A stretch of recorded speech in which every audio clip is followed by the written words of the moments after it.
زما عزتمندو نن درته یوه ډیره جلالي یوه ډیره اثر کوونکې عظیم الشانه او طاقتوره وظیفه بیانوم، او دا وظیفه د یا ذوالقوة المتین یو جلالی وظیفه ده. ډیر طاقتور عمل دی. زما عزتمندو د دې جملې مبارکې معنی او مطلب دا دی چې الله جل شانه د قوت او د طاقت مالک دی. یعنی دا د الله جل شانه د یو صفتی نوم یوه خاصه وظیفه ده. دا وظیفه د ستاسو د ژوند بدلونکې وظیفه ده او د ستاسو په ژوند کې یو عظیم ترین انقلاب راوستونکې وظیفه او عمل دی. که د رشتې حوالې سره د ستاسو څه مسایل وي،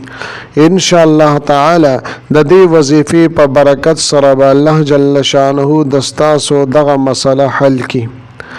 یا په زړه کې د یو خواهش ته یو تمنا لرئ،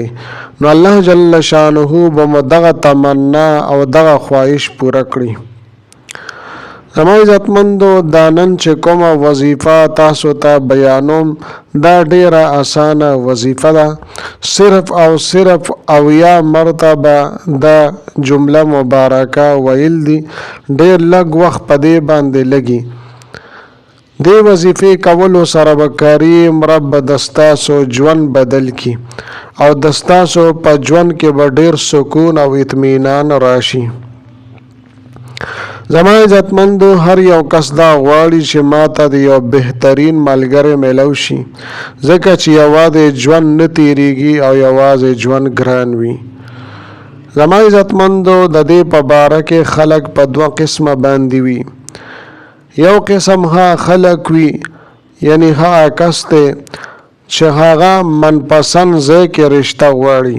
یعنی چې چرته زه غواړم هم هلته د زما نکاح او زما رشته دی وشي. او بل قسم هغه انسان دی، هغه کس دی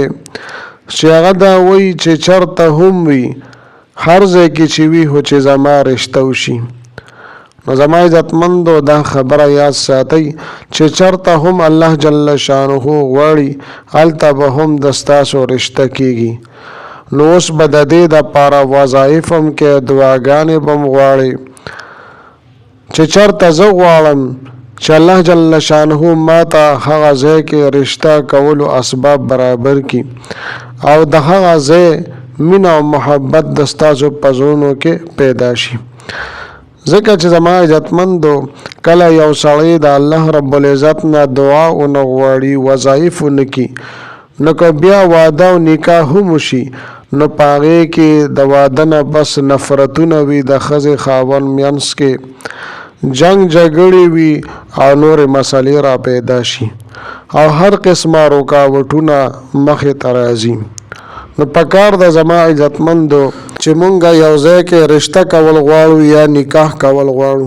خپله رشته ورکو یا د چانه رشته کوو، نو دا ټولو نه مخکې استخاره کول پکار دي. زما عزتمندو استخاره دا الله جل شانه سره یوه مشوره ده. په دې کې مونږ الله جل شانه نه دعاګانې غواړو، یا الله تعالی که چېرې دا کار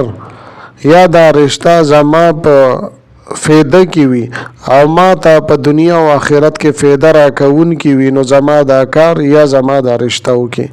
یا الله تعالی که چېرې زما دپاره دا په دنیا کې او په آخرت کې نقصاني وي، یا الله تعالی ما د دې کاروبار نه یا د دې رشتې نه ما محفوظ وساتي او دا مانه لرې وساتي. زما عزتمندو یو کس ته د خپل ځان دپاره رشته کول غواړي، یا د خپل ورور دپاره رشته کول غواړي، یا د خپلې خور دپاره رشته کول غواړي، نو فوراً دا وظیفه ضرور وکړي. انشاءالله تعالی بهترین ځای کې به الله جل شانه دته رشته ورنصیب کړي. چې کوم ځای هم تاسو رشته کول غواړئ نو تاسو ته به خامخا در نصیب کیږي. یا زما عزتمندو یو ځای د تاسو په هغې کې رشته کول غواړئ، ټول خلک په هغې کې رضا دي، خو یو کس داسې دی چې هغه په هغې کې نارضا دی، یا دوه کسان داسې دي چې هغه په هغې کې نارضا دي. نو که دا لږ طرف لوي که د جنۍ طرف ته وي په هغې کې څوک نارضا وي، هم د دغه کس د وجې نه په دغه رشته کې بندش ته رکاوټ ته تکلیف مخې ته راځي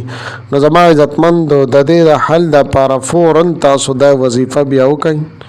د دې په برکت سره په وسیلې او توفیل سره به انشاءالله تعالی هر یو کس به راضي شي او ښه په خوشحالۍ سره به د ستاسو د نکاح او واده شي خو زما عزتمندو د دوو خبرو دا ډېر زیات خیال ساتل پکار وي چې رشته به د دې دپاره نه کې چې دې جینۍ ته زه تکلیف ور ورسوم د دې نه خپل بدل واخلم نو زما عزتمندو دا ناجایزه ده د دې دپاره به تاسو دا وظیفه نه کوئ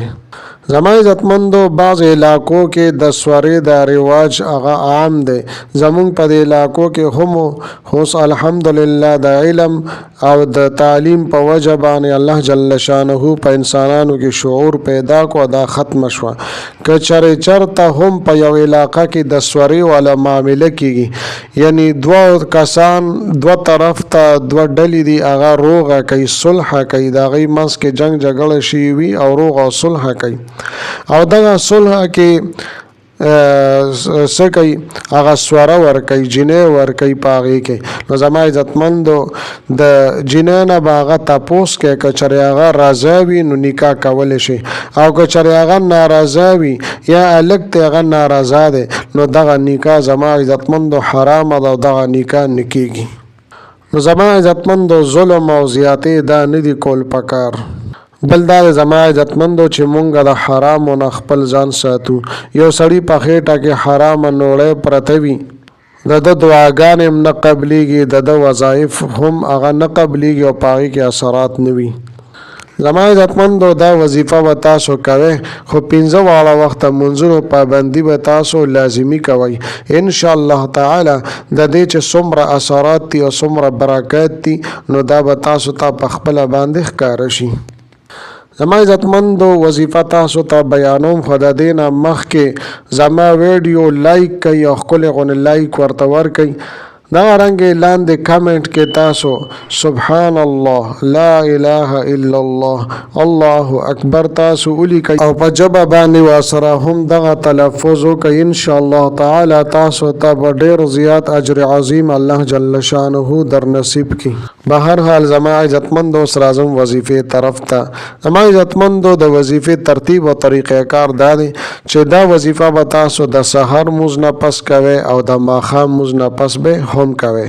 او 21 ورځو پورې به دا تاسو جاری ساتئ زما عزتمندو د ټولو نه مخکې به اول 3 پیرې درود شریف لولئ ښه دا ده چې درود ابراهیمي ولولئ د دې نه پس به 70 مرتبه او یا پیرې به تاسو یا ذا القوة المتین یا ذا القوة المتین دا به تاسو لولئ او آخره کې بیا 3 پیرې درود شریف لولئ او بیا به د الله تعالی نه په اخلاص سره د خپلې مسلې د حل کېدلو لپاره دعاګانې غواړي نو دې طریقې سره زما عزتمندو سحر مونځ نه پس ماښام مونځ نه پس به دا عمل جاری ساتئ تر 21 ورځو پورې انشاءالله تعالی په 21 ورځو کې به دننه الله جل شانه تاسو ته منپسنده رشتې در نصیب کړي ستاسو څومره بندشونه او رکاوټونه وي هغه به الله جل شانه د دې په وسیلې سره د دې په ذریعې سره انشاءالله تعالی ختم کړي زما عزتمندو امید لرم چې دا ویډیو دا وظیفه مو ډېره زیاته خوښه شوي